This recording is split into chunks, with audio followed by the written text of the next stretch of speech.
માણસ એટલે શું? એનો અનુભવ ને અનુભવમાંથી એને લાધેલું જ્ઞાન. બે લોકોનો હાર્ટબ્રેક થયો તો એક માણસે એવું નક્કી કર્યું કે હું હવે આજ પછી છોકરી સામે નહીં જોઉં, અને બીજા માણસે નક્કી કર્યું કે ના ના, હું હજી જિંદગીને બીજો ચાન્સ આપીશ. આ બેમાંથી તમે જેની પાસે તમારી સમસ્યા રજૂ કરી એ એની પોતાની સમજ પ્રમાણે તમને જ્ઞાન આપશે. એક માણસ એમ માને છે કે બૈરા તો થથરતા જ રહેવા જોઈએ, તો એને તમે જઈને ફરિયાદ કરી કે મારા ઘરમાં આવું આવું થયું, એટલે એને એમ કહ્યું કે એવું સાંભળી જ નહીં લેવાનું. અને બીજો માણસ જે માને છે કે સ્ત્રી સન્માન મહત્વનું છે, પત્ની કંઈ કહે છે તો અગત્યનું છે, તો એ તમને એવી સલાહ આપશે કે સાંભળ તો ખરો શું કે છે. સમસ્યા એક જ છે, ઉકેલ બે છે. એને બદલે આપણો ઉકેલ આપણે જાતે શોધતા શીખીએ, એ બહુ અગત્યનું છે. મોટા ભાગના લોકો ખાલી કરી નાખે છે. મેં તમને કહું ને, ફેસબુક પર સ્ટેટસ અપડેટ કરી નાખે તરત જ. હજી તો પૂરું નથી થયું ત્યાં તો એની પીડા ફેસબુક પર ઠલવાઈ ગઈ હોય. હજી તો પૂરું નથી થયું ત્યાં તો SMS પહોંચી ગયા હોય. અને સૌથી મજાની વાત એ છે કે આપણે બધા પહેલા સોરી કહેતા અચકાઈએ છીએ, આપણી ભૂલ સ્વીકારતા અચકાઈએ છીએ, અને જેવું સોરી કહ્યું એવું જાણે સોરી કોઈ બટન દબાવ્યું હોય એમ સામેના માણસે માફ કરી દેવું એવી અપેક્ષા સાથે આપણે એ વસ્તુ ચાલુ કરીએ છીએ. સોરી, બટન દબાવ્યું, ડિલીટ, માફ. કહ્યું તો ખરું સોરી. અરે સોરી કહેવાથી જો પતી જતું હોત તો સંબંધો આટલા વણસતા જ ના હોત. સવાલ લાગણીનો છે. બે વ્યક્તિઓ જ્યારે એકબીજાને ચાહતી હોય ત્યારે એકબીજા પાસેથી પુષ્કળ અપેક્ષા હોય છે. અને કોઈ પણ માણસ જો મને એમ કહેતો હોય કે અપેક્ષા વગર જીવવું એ ઉત્તમ જીવન છે, તો એને જંગલમાં રહેવું જોઈએ, એને શહેરમાં ના રહેવું જોઈએ, એને ઘરમાં ના રહેવું જોઈએ. કારણ કે જો અપેક્ષા છે તો જ લાગણી છે, જો લાગણી છે તો જ આ બંધન છે, જો બંધન છે તો જ પરસ્પર પરત્વેની જવાબદારી છે, જો પરસ્પર પરત્વેની જવાબદારી છે તો જ સાથે રહેવાનું કોઈ કારણ છે. આપણા દેશમાં લગ્ન એ અદ્ભુત ઇન્સ્ટિટ્યુશન છે. એક કુટુંબનું નિર્માણ કરવા માટે લગ્ન થાય છે, બે કુટુંબો વચ્ચે લગ્ન થાય છે.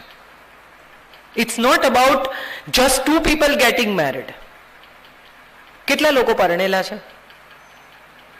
હાથ ઉઠાવો, ડરો નહીં, સજા નહીં કરું.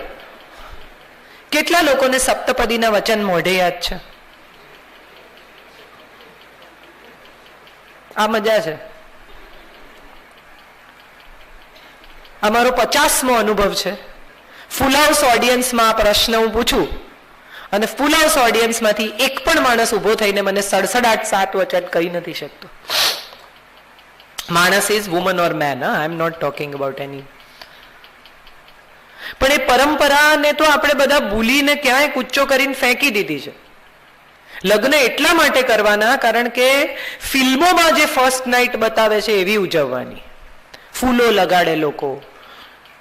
આખી જિંદગી જે સંબંધ સાથે જીવવાનો છે એ સંબંધ વિશે શું જાણીએ છે? આ શરીર સંબંધનું લાયસન્સ નથી. ઓથેન્ટિકલી તમે કાયદેસર કોઈની સાથે શરીર સંબંધ બાંધી શકો એનાથી ઘણું વધારે મહત્વ છે આ સંબંધનું. ઘણા બધા પતિઓ 5:30 ફોન આવે ને તો ફૂંફાડો મારે. પત્ની પૂછે શું બનાવું? જે બનાવું એ બનાવ. ગમે ત્યારે ફોન કરે છે. જસ્ટ વિચારી જુઓ કે એક દિવસ આ ફોન નહીં આવે તો શું થશે? કેટલા બધા પતિઓ પત્ની પર ગુસ્સો કરે, ફોન નથી ઉપાડતી, બેગમાં મૂકી રાખે છે, ક્યાંય પણ હોય છે, ખબર નથી પડતી હું તને કોન્ટેક્ટ કરું છું. ખરેખર વિચારી જુઓ કે એક દિવસ આ પતિનો ફોન નહીં આવે, કોઈ તમને નહીં શોધે, કોઈ તમારી પાછળ ચિંતા નહીં કરે તો કેવું લાગશે? અરીસા પર ચોંટેલા ચાંદલાઓ જોઈને ઘણા બધા હસબન્ડ્સને મેં ગુસ્સો કરતા જોયા છે કે આ બધો કચરો અહીંથી કાઢ. પણ એ કચરો ત્યાં જ હશે અને વ્યક્તિ નહીં હોય તો કેવું લાગશે? 2 બેડરૂમનું ઘર અચાનક 5 બેડરૂમનું થઈ જાય એવી સ્થિતિ થઈ જાય. શું કરવું એ ના સૂઝે. જે વ્યક્તિ સૌથી વધારે અણગમતી હતી એની જ સાથે સૌથી વધારે આત્મીયતા હતી એવું ત્યારે સમજાય જ્યારે જતી રહે. કોઈ જીવતું હોય, આપણી આસપાસ હોય, આપણી કાળજી લેતું હોય, ત્યારે એનું મૂલ્ય કેમ ન કરી શકાય? જતું રહે ત્યારે કેમ ખબર પડે કે આ ગયું એ સુખ હતું? જે નથી એને વિશે ચિંતા કરવી. કેટલા બધા લોકો મા બાપની તકતી મુકાવે છે, પૈસા દાન કરે, પણ એ જ માતા પિતાની સાથે દિવસનો 1 કલાક વિતાવવાનો સમય નથી. ત્યારે પૈસા કમાવામાં બિઝી છીએ આપણે, ત્યારે સગવડો ભેગી કરવી છે, સુખ નથી જોઈતું. અને જ્યારે સુખ મળે છે ત્યારે સગવડ પાછળ ભાગનારા માણસને સગવડ ભેગી કરી લીધા પછી સુખનો સમય જ નથી. અંગત મિત્ર છે બિલ્ડર, જ્યારે અમે મળીએ ત્યારે. એટલે એક દિવસ મેં એને કહ્યું કે ચાલ આપણે હિસાબ કરીએ, તારે કેમ જોઈએ છે 100 કરોડ રૂપિયા? એટલે એણે મને કહ્યું કે જો પહેલા 5 કરોડ તો છે ને મારે અદ્ભુત બંગલો બાંધવો છે, ચાલો. પછી બીજા 5 કરોડમાં છોકરાઓને પરદેશ સેટલ કરી દેવા છે, ઓકે 10.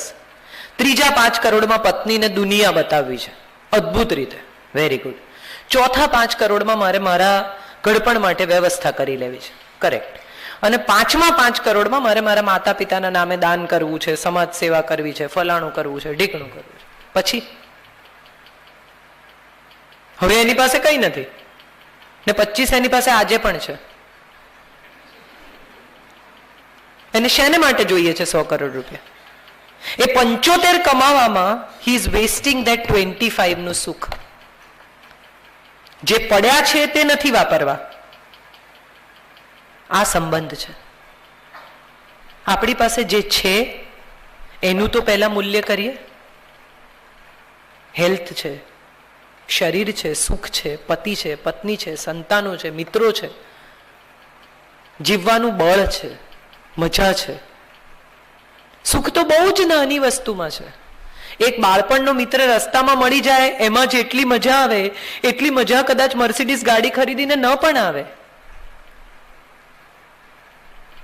એની સાથે જૂના દિવસો યાદ કરીને જેટલું હસી શકાય એટલું કદાચ મોટો ફ્લેટ ખરીદીને મજા ન આવે. અગત્યનું એ છે કે આપણે આપણું લિસ્ટ જાતે બનાવવાનું છે. બીજાનું લિસ્ટ જોઈને જે દિવસે આપણું લિસ્ટ બનાવવા જઈશું ને એ દિવસે સુખ આપણાથી દૂર જ છે. ને માણસ માત્ર અપ્રુવલ પર જીવતો થઈ ગયો છે. બધાને અપ્રુવલ જોઈએ છે. હું સારી દેખાઉં છું તો મને 4 માણસ એવું કહેવું જોઈએ કે બેન તમે સારા લાગો છો. હું અરીસામાં જોઈને કઈ નક્કી નથી કરી શકતી. પત્ની તો જ રૂપાળી જો પતિ એમ કે તું બહુ સુંદર છે. માણસ તો જ સફળ જો આજુબાજુના લોકો એને ઈર્ષાની દ્રષ્ટિએ જુએ. દુઃખમાં પણ અપ્રુવલ જોઈએ છે કે મારાથી વધારે દુઃખી કોઈ નથી. બોલો કેટલા બધા લોકોને આપણે સાંભળીએ, તમે બધા જ આ બધામાંથી પસાર થયા હશો. આ કોઈ નવી વાત નથી કે તમે કોઈને એમ કહો ને કે બોલો પછી તો એમને ઘેર આવું થયું કે એનાથી વધારે હું તમને કહું. અરે હમણાં ભીખુદાનભાઈ એક બહુ સરસ વાત કહેતા હતા અમેરિકામાં કે એક માણસ વાત કરતો હતો કે અમારા ગામમાં એક બાવો છે. તો કે અમારા ગામમાં એક બાવો છે. તો કે બાવા તો બધે હોય પણ અમારા ગામમાં જે બાવો છે ચમત્કારી છે. તો કે અમારા ગામમાં એ બાવો ચમત્કારી છે. જેમ પેલો કહેતો જાય એમ એની પાસે કહેવાનું કંઈક છે. છેલ્લે પેલા એ કહ્યું કે પછી એવું થયું કે ઘઉંની બોરી જ્યારે મેં ઊંચકીને ગાડીમાં મૂકીને તો મારી પેચોટી ખસી ગઈ.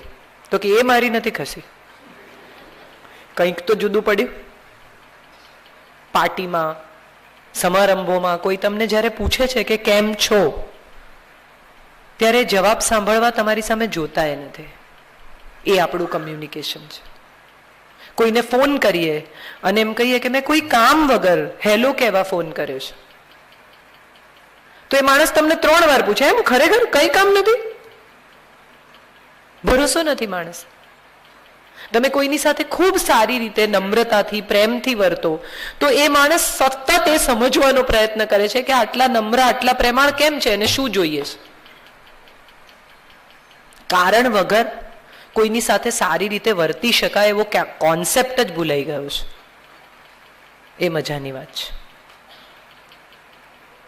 કોઈ સ્ત્રી પુરુષના સંબંધો એ જ અંતિમ સંબંધો છે એવું નથી. દ્રૌપદી અને કૃષ્ણના સંબંધો આજથી હજારો વર્ષ પહેલા લખાયેલી મિત્રતાના સંબંધો છે. અર્જુન અને કૃષ્ણના સંબંધો આજથી હજારો વર્ષ પહેલા લખાયેલી મિત્રતાના સંબંધો છે. એક માણસ એવું નક્કી કરે કે હું ન્યાસ્તિ શસ્ત્ર અયુધ્યમાન, શસ્ત્ર નહીં ઉપાડું, યુદ્ધ નહીં કરું, અને છતાંય અર્જુન એમ કે તોય હું તો તમને જ પસંદ કરીશ. યત્ર કૃષ્ણ તતો જય. આ વિશ્વાસ ક્યાંથી આવે? અને એની સામે જઈને કૃષ્ણ પૂછે છે ભીષ્મને કે યુદ્ધેન વિદ્ધિમ નિવર્તય. હવે યુદ્ધમાંથી બુદ્ધિ ખેંચી લો, તમારું મૃત્યુ કેવી રીતે થશે એ કહી દો. અને માણસની ગરિમા જુઓ, એ પણ એમ સામે કહે છે કે હું શિખંડી સામે યુદ્ધ નહીં કરું. જાઓ, પોતાના મૃત્યુની ચાવી કોઈને સોંપી દેવી સાવ શાંતિથી. આ સંબંધો છે. નળ દમયંતીની કથા, હરિશ્ચંદ્ર તારામતીની કથા, આ બધી કથાઓ એમ જ કહેવા માટે સ્ટોરી ટેલિંગમાં નથી કહેવાય. આપણા બાળકો સિન્ડ્રેલા સાંભળતા થઈ ગયા છે અને બહુ જ નાની ઉંમરે આપણને પૂછે સ્ટેપ મધર એટલે શું. આપણા દેશમાં તો સ્ટેપ મધરનો કોઈ ખ્યાલ જ નહોતો. રામે જતી વખતે 3 માતાઓને પગે લાગ્યા. આ સ્ટેપ મધર નામનો કોઈ ખ્યાલ આપણા દેશમાં હતો જ નહીં.